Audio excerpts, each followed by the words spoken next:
میوه های تازه دارم، بیاین بخرید. آش دارم، آش خوشمزه دارم.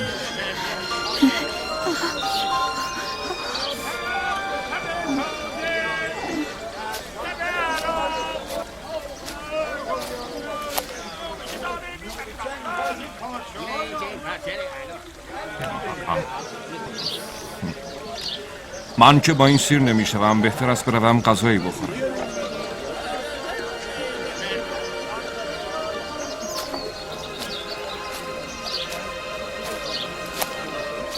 خیلی گلی شده است، نمیشود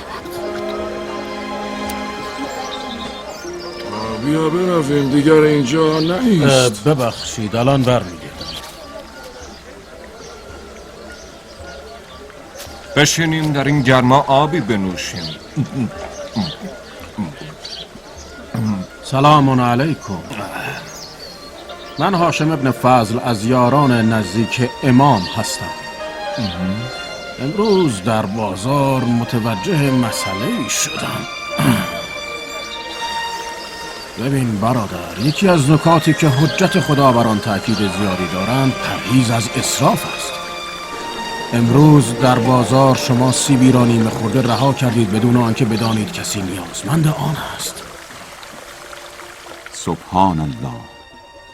اگر شما از آن بی نیازید، مردمی هستند که به آن نیازمندند.